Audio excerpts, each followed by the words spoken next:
Welcome to the STEM Super Scientist series. Hi everyone, it is APC Angelica and I will be talking about the different types of blood cells. So the first type of blood cell is your erythrocyte. Erythrocytes are basically your red blood cells.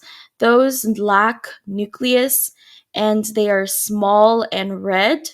They are disc shaped for a reason because it's ideal for gas exchange. The function of erythrocytes is just to transport oxygen and carbon dioxide. Your leukocytes are basically your white blood cells. These cells do have nuclei and they do have organelles. There are two major types of leukocytes, granulocytes, which have granules, and agranulocytes, which lack granules. There are three types of granulocytes. We have neutrophils, eosinophils, and basophils. So neutrophils have multi-lobed nucleus, about 3 to 6, and they have granules that are stained usually blue and red. Blue just meaning that it's basic and red meaning that it's acidic. The function of it is just to phagocytize bacteria, so pierce and ingest the bacteria and attract sites of inflammation. Your eosinophils are basically bilobed. They have two, and the granules that are present are stained red, so meaning that they are acidic.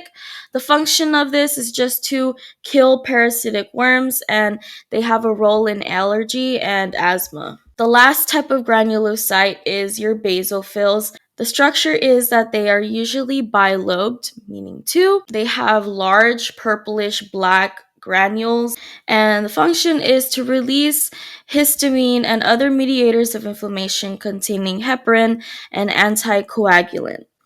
The next type are your agranulocytes. So again, these lack granules. We have two types of agranulocytes. The first type are your lymphocytes.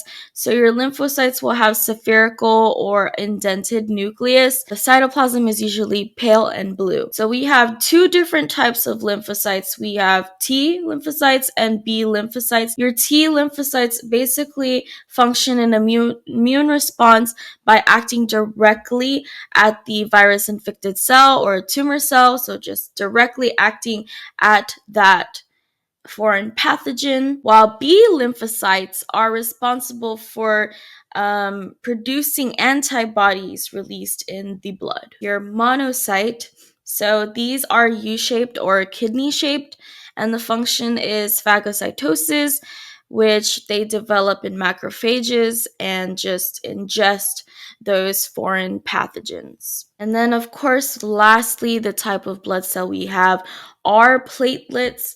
So platelets are also known as thrombocytes. The structure of thrombocytes is they're really fragmented types of cells. They have a deep purple stain of granules. The function of it is just to seal small tears in blood vessels. They are responsible for blood clotting. So we talked about the different types of blood cells. We have erythrocytes, which are the red blood cells. We have leukocytes, which are the white blood cells, and thrombocytes, which are the platelets. Hopefully this helps, and I'll see you next time. That's a wrap for today's episode of STEM Super Scientist series. Thanks for watching. If you enjoyed this video, don't forget to hit that subscribe button. Until next time, keep learning, stay curious, and we'll see you in the next STEM Super Scientist episode.